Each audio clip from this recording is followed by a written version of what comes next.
मैं computer science के बारे में आपसे थोड़ी सी चर्चा करूंगा, लेकिन कंप्यूटर साइंस बताने से पहले मैं एक छोटा सा सवाल आपसे करना चाहता हूं। साइंस, इंजीनियरिंग, टेक्नोलॉजी, ये तीन शब्द आप सुनते हैं। साइंस विज्ञान, इंजीनियरिंग अभियांत्रिकी, टेक्नोलॉजी प्रौद्योगिकी। तो विज्ञान, अभियांत्रिकी, प्रौद्योगिकी, इन तीनों में क्या अंतर है? विज्ञान ये जानने की कोशिश करता है कि हमारे चारों तरफ जो कुछ हो रहा है वो कैसे हो रहा है, या मानव शरीर के बारे में आप बॉटनी ज़ूलॉजी में पढ़ते हैं, बॉटनी में प्लांट्स के बारे में, ज़ूलॉजी में एनिमल लाइफ के बारे में, फिजिक्स में ऑब्जेक्ट्स के बारे में। तो ये साइंस है। जैसे ये पंखा चल रहा है सामने, किसने ये बताया कि बिजली की तार में अगर धारा प्रवाहित कर दी जाए और उसको एक चुंबकीय क्षेत्र में रख दिया जाए तो बल उत्पन्न होगा?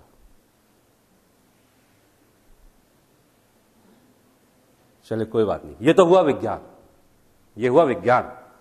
फिर किसी ने ये दिमाग लगाया कि देखो ऐसा होता है, और अगर इस सिद्धांत का उपयोग करके हम ऐसे यंत्र का आविष्कार करें जो लगातार चलता रहेगा और हमें हवा देता रहेगा, तो ये अभियांत्रिकी है।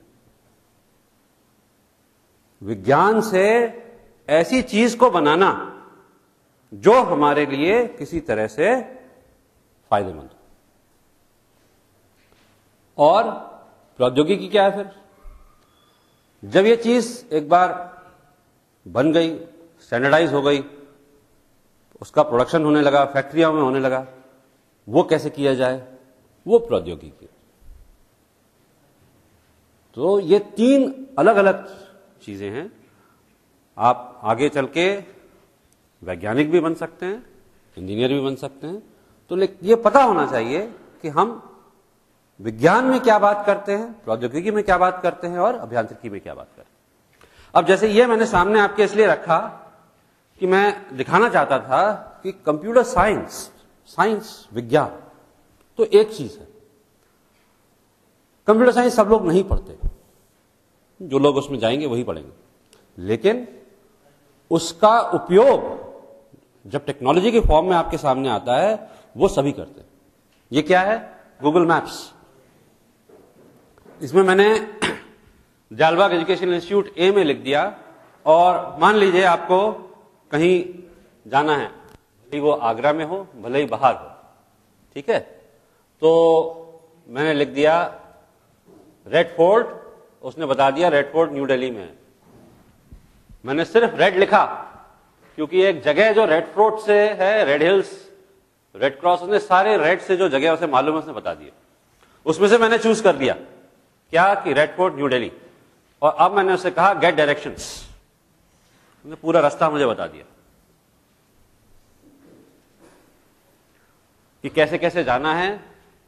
आप यमुना एक्सप्रेसवे पे जाइए, 218 किलोमीटर टोटल, आपकी उम्मीद यह है कि 2 घंटे 31 मिनट में पहुंच जाएंगे।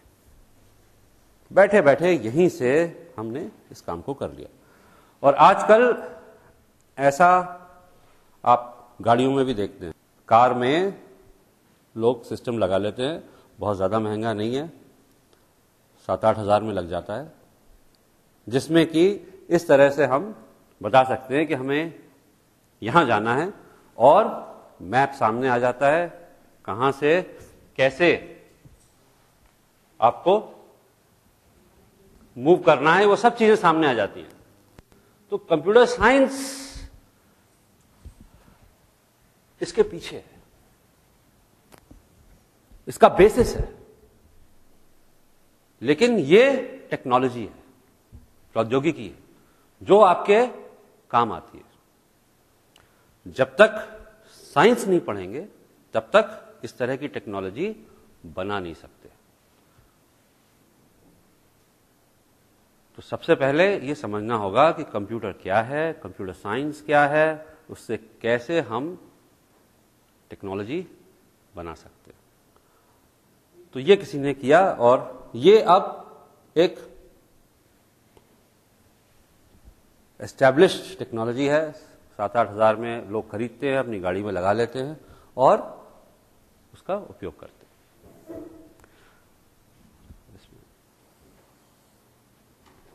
तो ऐसी बहुत सारी टेक्नोलॉजीज हैं। मैंने एक एग्जाम्पल आपको सिर्फ इसलिए दिया कि मुझे लगा कि ये एग्जाम्पल सबकी समझ में आसानी से आ जाएगा कि कंप्यूटर साइंस कहां यूज हुआ। तो सबसे पहले कंप्यूटर्स क्या है और कंप्यूटर साइंस क्या है। कंप्यूटर्स डिवाइस माने यंत्र, और कंप्यूटर साइंस कंप्यूटर्स को कैसे बनाया जाए, इन यंत्रों को कैसे बनाया जाए, और जब ये यंत्र बन जाएं तो उनको कैसे उपयोग में लाया जाए। ये दोनों साइंस ऑफ कंप्यूटिंग में आते हैं। तो जब 50 के दशक में कंप्यूटर्स विकसित होने लगे तो एक जो मीडिया वाले जैसे खबरों को छालने में बहुत विश्वास रखते हैं, मीडिया में एक खबर आ गई कि अब ऐसा यंत्र बन गया है जो कि मानव मस्तिष्क जैसा है। तो अब सवाल यह है कि क्या उसके 60 साल के बाद आज कम से कम हम ये बात कह सकते हैं कि आज के कंप्यूटर आपके ब्रेन से कंपीट कर सकते हैं। तो इसमें इतनी सारी स्पेलिंग्स गलत हैं, टेढ़े मेढ़े हैं, कुछ भी क्लियर नहीं है, लेकिन आप पढ़ लेते हैं। कंप्यूटर नहीं पढ़ सकते, आज की तारीख में भी नहीं पढ़ सकते। तो आपसे बड़ा नहीं है कंप्यूटर किसी भी तरह से। जो कैपेबिलिटीज ह्यूमन ब्रेन में है वो आज भी कंप्यूटर्स में नहीं है।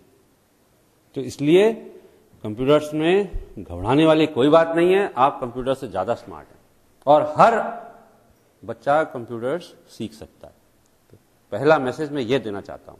तो इससे डरने की बात नहीं है, आप ज्यादा स्मार्ट हैं। ठीक है। तो अब थोड़ा सा इतिहास। सबसे पहले जो कंप्यूटर्स में पुराने 3000 ईसा पूर्व 3000 BC में जो विकसित किए गए चीन में, उनको अबैकस कहते हैं। तो बेसिक आइडिया उसका ये था। इनसे मतलब ये इकाई दिहाई सैकड़ा हजार इस तरह से बीड्स बना रखे हैं और उनके हिसाब से गणना की जाती थी। लॉग्स आपने पढ़े होंगे। तो ये एक नेक्स्ट इंप्रूवमेंट है गणना करने में। लॉगरिथम्स आपने देखा होगा कि काफी सहायक होते हैं। जब बड़े बड़े अंक होते हैं तो उनको लॉग से छोटा कर लिया जाता है और आसानी से उनकी गणना की जा सकती है।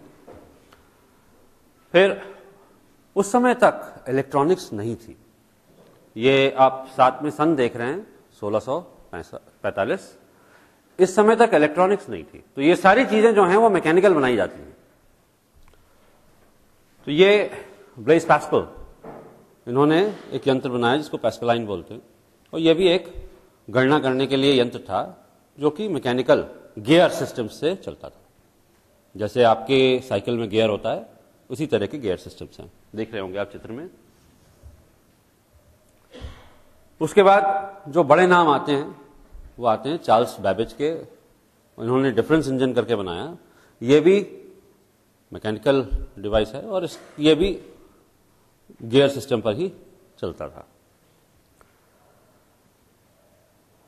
एक और नाम आता है हर्मन हॉलरेथ का 1884। उसमें इन्होंने बड़े अंक जो आते हैं, जैसे जब सेंसस होता है, जैसे भारत की आबादी, तो इनके हिसाब से इनकी कैलकुलेशंस करने के लिए पहले कंप्यूटर्स को यूज किया गया और उसमें हर्मन हॉलरेथ ये एक बड़ा नाम आता है।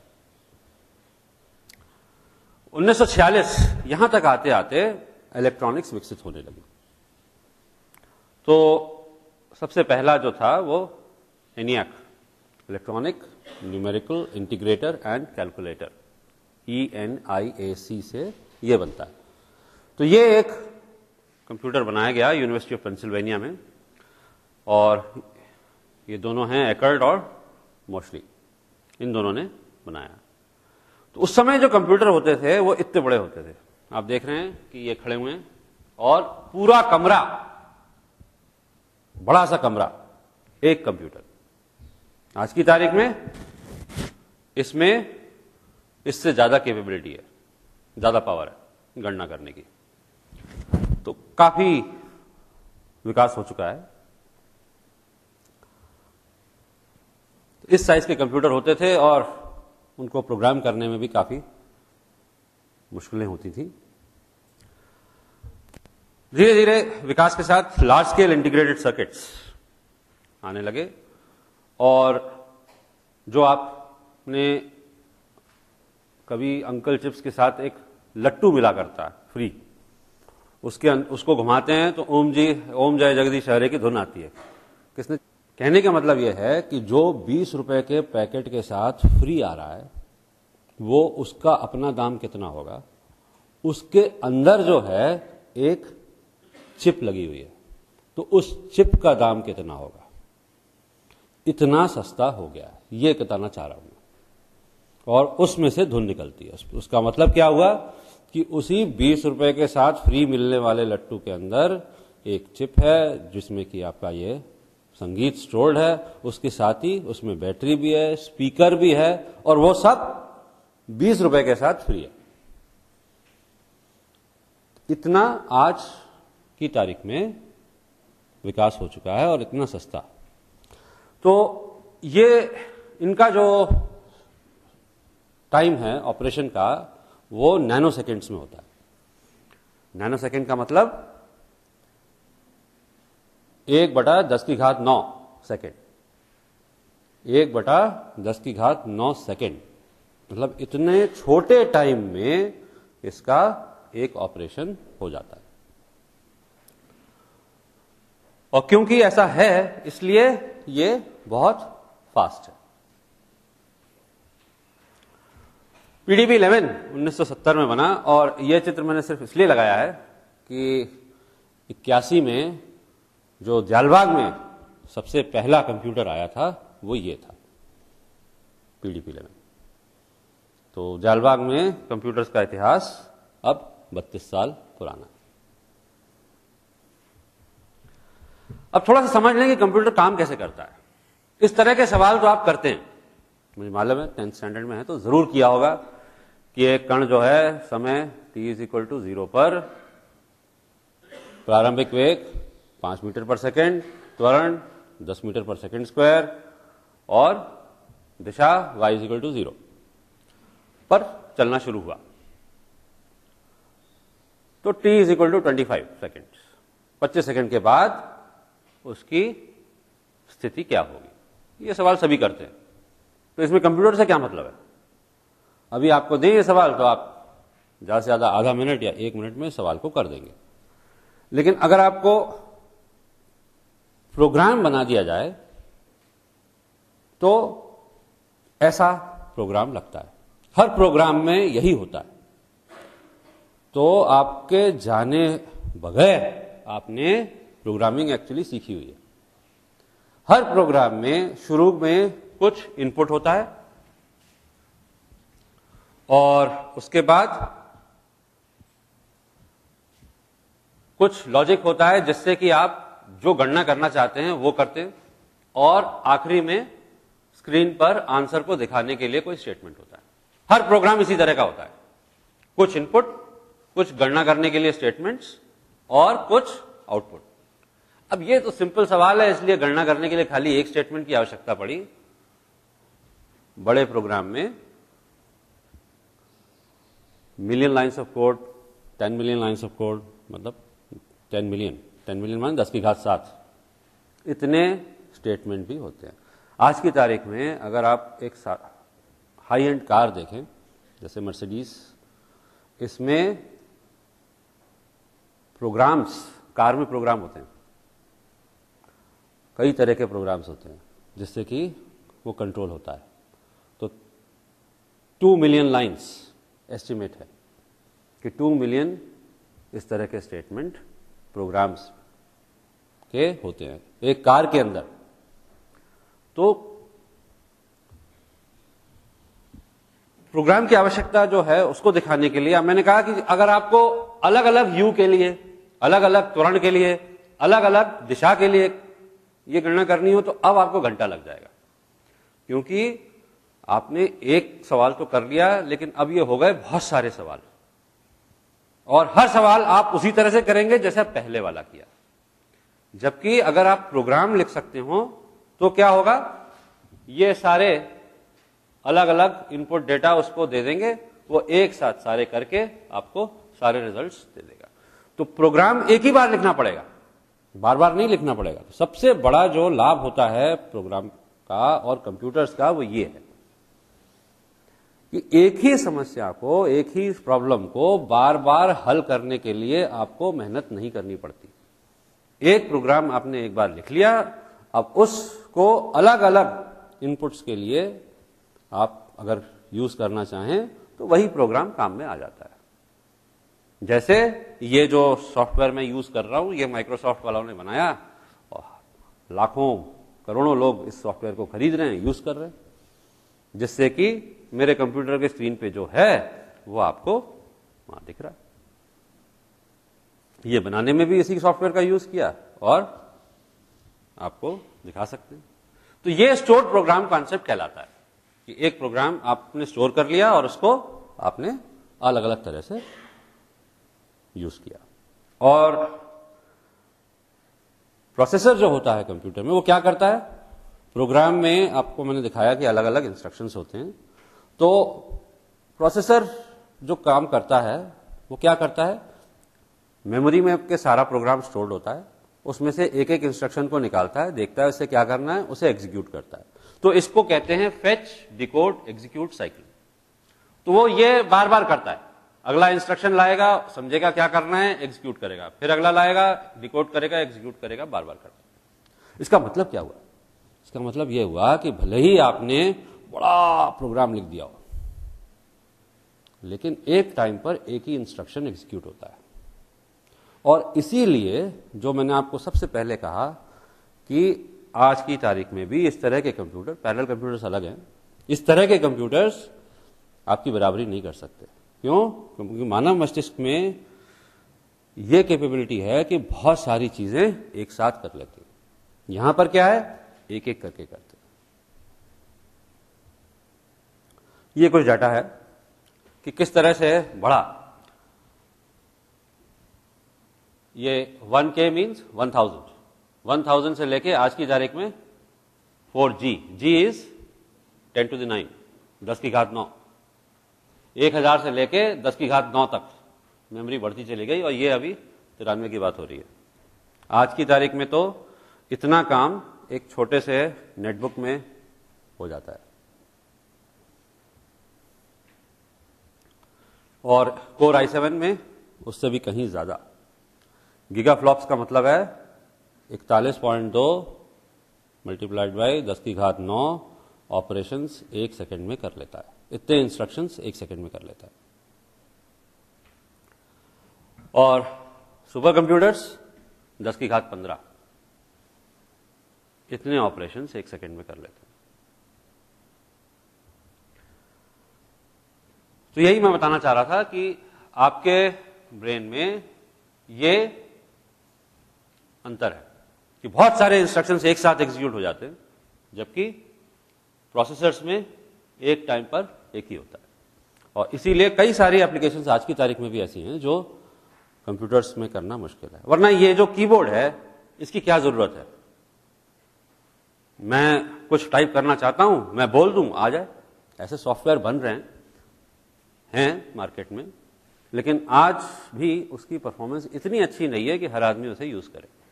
ट्रेन करना पड़ता है, कई सारी इश्यूज हैं। मुझे जुकाम हो गया तो वो मेरी आवाज नहीं पहचानेगा, समझेगा नहीं मैं क्या कह रहा हूं। ये सब दिक्कतें हैं, जबकि आपको ऐसी कोई दिक्कतें नहीं होती। रोज जिस दोस्त को सुनते हैं उसको अगर जुकाम भी हो जाए तो भी अगले दिन उसे समझ सकते हैं। तो जैसे मैंने बताया, शुरू में यह कहा गया कि नहीं, हम आज की तारीख में ऐसी चीज विकसित कर सकते हैं जिससे कि हम यंत्र में इंटेलिजेंस क्रिएट कर रहे हैं, जैसे कि मानव में है। तो उसके लिए ये सारी चीजें लोगों ने कोशिश की कि ये बन जाएं। जैसे चेस एक बहुत बड़ा मापक होता था कि अगर कोई प्रोग्राम बहुत बढ़िया चेस खेल ले तो उसको वो मानते थे कि ये इंटेलिजेंट है। और कुछ प्रोग्राम्स ऐसे आज की तारीख में बन भी गए हैं, एक दशक पहले तक भी हो चुका था ये काम, और वर्ल्ड चैंपियन को हराने लायक प्रोग्राम्स भी बन गए। लेकिन उसके पीछे बहुत अलग तरह की टेक्नोलॉजी बनाई गई, इसलिए ये नहीं माना जाता है आज की तारीख में भी कि उसमें वही इंटेलिजेंस है जो ह्यूमंस में।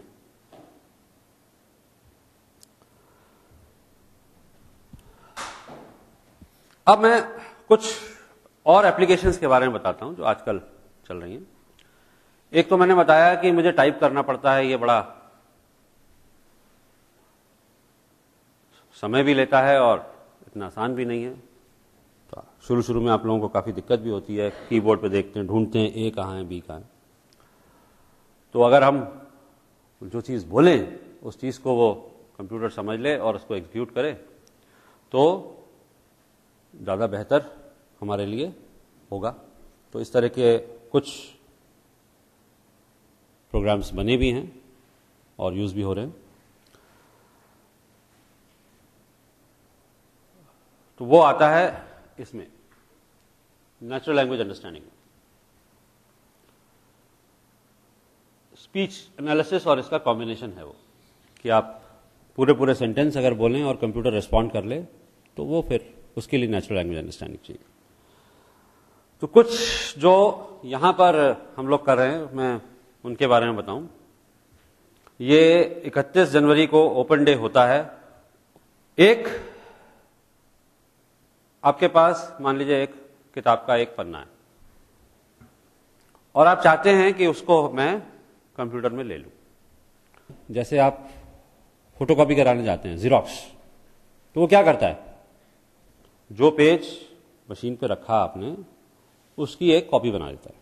माने क्या, माने यूं समझ लीजिए कि उस पेज की उसने फोटो खींची और फोटो को छाप दिया, इतना काम कर लेता है। लेकिन अब हम क्या चाह रहे हैं, हम ये चाह रहे हैं कि जो पेज है उस पेज पे जो लिखा हुआ है वो जिस तरह से हम टाइप करके वर्ड में एक डॉक्यूमेंट बनाते हैं उस तरह से आ जाए। क्या फायदा है? फायदा यह है कि उसमें अगर हम किसी शब्द को बदलना चाहें, कुछ उसमें जोड़ना घटाना चाहें तो वो सब संभव है। फोटो में वो सब संभव नहीं है। तो ऐसा प्रोग्राम बनाया जाए जो कि इतना काम कर ले।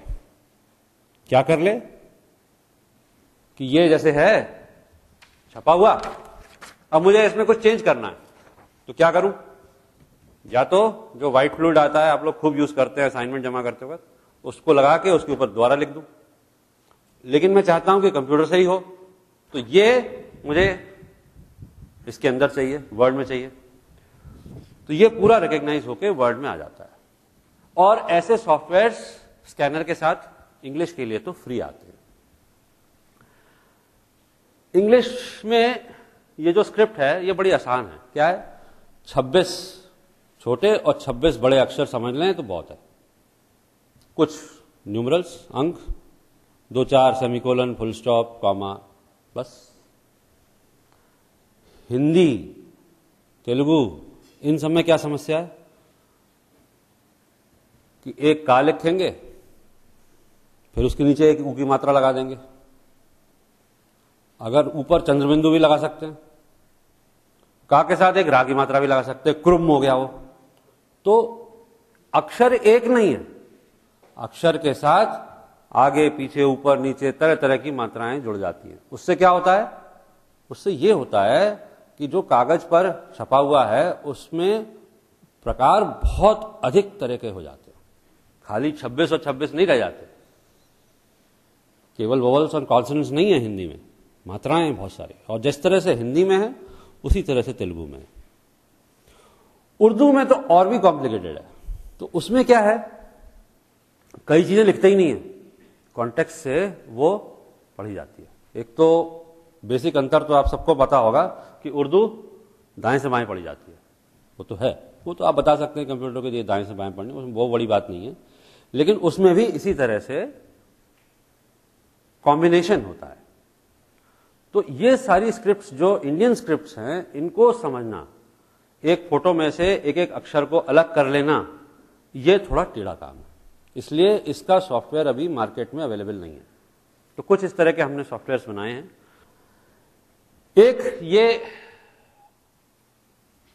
एप्लीकेशन है, जैसे आप हिंदी भाषी नहीं है, माने एक मिसाल के तौर पे आप हिंदी भाषी नहीं है और आप यहां पे आए, आपने कोई साइन बोर्ड देखा जो हिंदी में लिखा हुआ है, रेस्टोरेंट में गए तो मेनू हिंदी में है, आपके पास ये फोन है, इसमें जो मैंने अभी एक गूगल दिखाया, इसमें एक गूगल ट्रांसलेट करके भी सॉफ्टवेयर है, फ्री अवेलेबल है।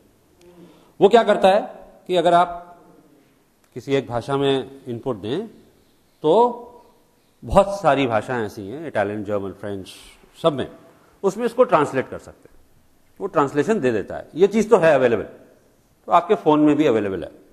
समस्या क्या है, हिंदी आती नहीं तो टाइप कैसे करेंगे, उसको बताएंगे कैसे कि आपने क्या देखा।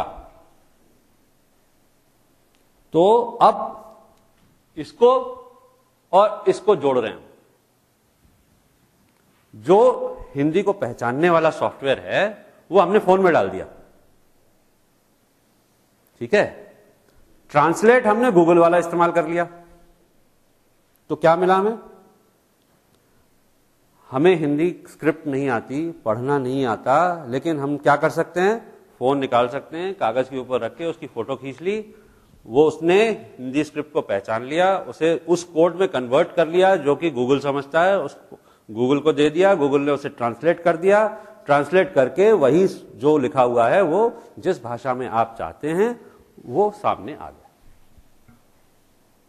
तो काम आसान हो गया कि नहीं, और कुछ टाइप नहीं करना पड़ा। तो ये इस तरह के सॉफ्टवेयर्स लैब में बनाने की कोशिश की जा रही है। ये रोड फॉलोइंग व्हीकल, जैसे ये बीच में लाल पट्टी है, तो ऑटोमेटिक व्हीकल्स ऐसे बनाए गए हैं जो कि इस कलर को पहचानते हैं। तो क्या होगा कि अगर इससे हटने लगी गाड़ी तो नीचे कलर बदल जाएगा, वापस इसी रास्ते पे आ जाएगी। तो इस तरह की गाड़ी लैब में बनाई है, तो आप देख सकते हैं। तो मैं वो चीजें बता रहा हूं जो यहां पे आप देख सकते हैं, उससे आपको आइडिया लगेगा कि ये बनाना कोई बहुत ज्यादा मुश्किल नहीं है, यहां पे भी बन सकती है। एक जेस्चर कंट्रोल कंप्यूटर माने क्या, जो मैं बता रहा था कि टाइप करना आपको हो सकता है थोड़ा रास ना आता हो, तो अगर हम इस तरह से हाथ हिलाएं कि ये करना है, ये करना है, तो वो पहचान ले कि हम उससे क्या कह रहे हैं, तो वो कहलाता है जेस्चर कंट्रोल्ड कंप्यूटर। तो हमने लैब में कुछ ऐसा सॉफ्टवेयर बनाया है जिससे कि हर एक कैरेक्टर के लिए एक जेस्चर बना दिया। माने अगर ऐसे हाथ करें तो वो समझ जाएगा ए, ऐसे बी, सी, डी, ऐसे। तो जो हम हाथ के इशारे से कह रहे हैं वो स्क्रीन पे लिख के आ जाता है। तो ये इसके लिए हमने क्या इस्तेमाल किया, माइक्रोसॉफ्ट का किनेक्ट। आपने देखे भी होंगे, रेस्टोरेंट में भी आजकल लगे रहते हैं, जिसमें कि टेबल टेनिस या इवन बॉक्सिंग, एथलेटिक्स, ये सब आप स्क्रीन के सामने बैठ के खेलते हैं, दूसरी तरफ से वो डिवाइस खेलता है। कुछ दिनों तक तो ये बीकानेर वाले ने भी लगा रखी थी, किसी ने अगर देखा हो तो उस तरह के चीजें यूज कर सकते हैं। एक प्रोजेक्ट था आईआईटी दिल्ली वालों के साथ, उनका अपना प्रोजेक्ट था, उसमें से जो लोग थे वो मेरे साथ भी थे। तो वो ये कैसे कैसे यूज कर सकते हैं कंप्यूटर्स को, उसके बारे में बता रहे हैं। एक कंपनी है जो मोटर गाड़ियों की इंजन बना रही है। इंजन असेंबल होके तैयार हो गया, अब उसे टेस्ट करना है। टेस्ट किस चीज के लिए करना है कि ऐसा तो नहीं है कि इंजन में तो बहुत सारे पार्ट्स लगाने के बाद पूरा इंजन बंद किया गया, अब अगर कोई छूट गया हो अंदर, लगने से रह गया हो, तो कैसे पता लगेगा? खोल के दोबारा देखें अंदर, कोई फायदा है इससे? फिर बंद कर देंगे, अब की बार रह गया हो तो बंद इंजन को टेस्ट कैसे किया जाए कि वो जैसे असेंबल होना था वैसे हो गया। तो उसके लिए क्या करते हैं, उनके पास बड़े तजुर्बेकार काम करने वाले हैं, इंजन को चला देते हैं और वो इतने साल से उसकी आवाज सुन रहे हैं कि आवाज सुन के बता देते हैं कि सब कुछ ठीक है या नहीं। अब वो हो गए रिटायर, तो कंपनी बंद कर देंगे, कंपनी बंद कर देंगे, क्या करेंगे अब? तो नए वाले को उनको उतना तजुर्बा लाने में समय लगेगा, अगर उनकी जगह किसी को रख भी लेते हैं तो उनको समय लगेगा। तो क्या किया इन लोगों ने, माइक लगा दिया इंजन के चारों तरफ और उस आवाज को रिकॉर्ड कर लिया। उस आवाज की रिकॉर्डिंग को फिर प्रोग्राम से, सॉफ्टवेयर से एनालाइज किया और ऐसे प्रोग्राम बनाए जो ये बता देते थे कि इंजन ठीक है, 7 तरह के उसमें फॉल्ट्स थे, इंजन ठीक है, उसमें ये रह गया, ये रह गया, ये रह गया, इस तरह से वो प्रोग्राम बता देता था। तो ये प्रोजेक्ट था, तो ये भी एक एप्लीकेशन है। आप लोग जो एप्लीकेशंस देखते हैं उनमें से ये सबसे कॉमन एप्लीकेशंस हैं, तो वो जो अभी तक मैंने बताई वो आप यहां पे भी देख सकते हैं, बनी हुई चीजें। और एटीएम चलता है, उसमें भी पूरा पूरा कंप्यूटर साइंस है। वरना क्या है उसके लिए, उसमें बहुत साइंस की इंपॉर्टेंस क्या है कि कोई और आपके अकाउंट में से ना विड्रॉ कर ले। सबसे ज्यादा इंपॉर्टेंट क्या है, सिक्योरिटी। रेलवे टिकट खरीदते हैं कंप्यूटर से आजकल, इंटरनेट पर सर्च करते हैं, और जो एप्लीकेशंस आ गई हैं ये बड़ी इंटरेस्टिंग एप्लीकेशन है। आप रेस्टोरेंट में बैठे हुए हैं और आपको कोई म्यूजिक रेस्टोरेंट में चल रहा है, पसंद आ गया और आप चाहते हैं कि उसको वो मेरे पास हो। तो आजकल ऐसी एप्लीकेशंस आ गई हैं कि आपने उसको रिकॉर्ड किया, छोटा सा उसका पीस, और अगर आपका जो म्यूजिक वाली कंपनी उसके साथ करार है तो क्या हो सकता है कि वो क्लिप आपने सिर्फ कंपनी भेज दी और उसने वो पूरा म्यूजिक आपके फोन में भेज दिया। मतलब एक छोटे से पीस से उसके पास जो डेटाबेस है उसमें से वो पहचान लेगा कि ये कौन सा है और आपको फोन में भेज देगा। चार्ज करेगा उसके लिए, फ्री नहीं है, लेकिन इस तरह की एप्लीकेशंस अवेलेबल हैं। तो साइंस, कंप्यूटर साइंस आज की तारीख में इतना आगे बढ़ गया कि एक छोटे से क्लिप से लेके वो पहचान के गाना आपके पास आ जाएगा। तो ये आज की तारीख में एप्लीकेशंस हैं। ये गूगल मैप्स में आपको दिखाई चुका हूं, बड़े बड़े किले हैं। एक एप्लीकेशन जो बनाई है, ये अब मैं बात कर रहा हूं इसकी। कंप्यूटर्स और कम्युनिकेशन, सूचना प्रौद्योगिकी, ये दो चीजें जब मिल जाती हैं तो बहुत सारी नई चीजें, नई एप्लीकेशंस बनती हैं जो आपके काम की हैं। एक एप्लीकेशन तो ये मैंने दिखाई थी। अब हैदराबाद में एक फोर्ट है, गोलकोंडा फोर्ट, काफी भूलभुलैया जैसा है, काफी बड़ा। तो वहां एक इंस्टीट्यूट है, IIIT, तो उन्होंने एक एप्लीकेशन बनाई। वहां आमतौर पर ऐसा होता है कि 4 आदमी घूमने गए, 2 एक तरफ निकल गए, 2 एक तरफ निकल गए, फिर उन्हें पता नहीं लगता, बता नहीं पाते हैं कि वो कहाँ है, क्योंकि हर तरफ किले के दरवाजे हैं और ये बता पाना कि वो कहाँ है और दूसरे को ये समझ पाना कि मुझे कहाँ पहुंचना है, ये मुश्किल हो जाता है। किसी से पूछ के वो प्रवेश द्वार पे तो पहुंच सकते हैं, ऐसा नहीं खो जाते हैं, लेकिन उसमें फिर टाइम लगता है। बिल्कुल अंदर से दोनों पहले प्रवेश द्वार पे पहुंचे तब मिल सकते हैं, वरना एक दूसरे को नहीं बता सकते कि वो कहाँ है। तो एप्लीकेशन क्या बनाई उन्होंने कि आपके पास मोबाइल है जिसमें कि कैमरा है, आप जहां पर भी हैं आप एक फोटो खींच दीजिए दीवार की, उस पर जो स्कल्पचर्स बने हुए हैं, जो शिल्प बना हुआ है उसकी एक फोटो खींच दीजिए। डेटाबेस में उस फोटो से वो ये पहचान लेगा कि आप कहां हैं और इसी तरह से दूसरे आदमी को भी ये सूचना मिल जाएगी कि आप कहां हैं और आसानी से आप अपने आप को लोकेट कर पाएंगे। दूसरा, प्रवेश द्वार किधर है, निकास द्वार किधर है, ये सब भी आपको इंफॉर्मेशन मिल जाएगी, क्योंकि वो एक बार आपको लोकेट कर ले तो फिर बाकी सब चीजें हो जाती हैं। तो इस तरह की एप्लीकेशंस बनी हुई हैं। एक और बड़ी इंटरेस्टिंग एप्लीकेशन है, तो ये अभी यहां पर एक छात्र हैं एमटेक में, जो ताजमहल तो सबने देखा होगा, ताजमहल में कुरान की आयतें लिखी हुई है। कितनी आयतें हैं अलग अलग जगह पे अगर हम जोड़ें? 14 आयतें हैं। 14 का भी एक सिग्निफिकेंस है, क्यों है वो सब छोड़ो। अब लोग करते क्या हैं, गाइड बुक देखते हैं, गाइड बुक में वो आयतें लिखी होती हैं, उसका ट्रांसलेशन भी लिखा होता है, लेकिन जब वो एक्चुअल में देखते हैं तब उन्हें ये नहीं पता लगता कि ये वाली आयत कौन सी है और ये यहां क्यों लिखी गई है, इसके आसपास जो है उसका इससे क्या संबंध है। तो ऐसी एप्लीकेशन अगर बने कि आप एक फोटो खींचें और उसके साथ उस आयत का वो पहचान ले। अब हम किस चीज को जोड़ रहे हैं? अब हम इस चीज को जोड़ रहे हैं कि ये और ट्रांसलेशन, अगर इन दोनों को जोड़ दिया जाए तो ऐसी एप्लीकेशन बन सकती है। माने क्या? माने जो भी टूरिस्ट है, विजिटर है, उसका एक्सपीरियंस, अनुभव जो होगा वो और अच्छा अनुभव होगा, ज्यादा समझ पाएगा कि कहां पर क्या चीज है, क्यों है। कोई नक्काशी है तो उस नक्काशी के पीछे क्या कहानी है। इस तरह की एप्लीकेशंस बनाई जा रही है।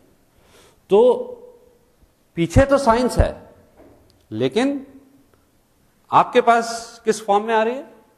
इस फॉर्म में आ रही है कि चाहे कंप्यूटर साइंस आपने पढ़ा हुआ हो या ना पढ़ा हुआ हो, आप उसका उपयोग तो कर सकते हैं, नंबर 1। नंबर 2, अगर आपने साइंस पढ़ी हुई हो तो आप उसके उपयोग को ज्यादा अच्छी तरह समझ सकते हैं और क्या संभव है और क्या संभव नहीं है इसको ज्यादा अच्छी तरह से पहचान सकते हैं। आगे बहुत सारी और एप्लीकेशंस आने वाली हैं।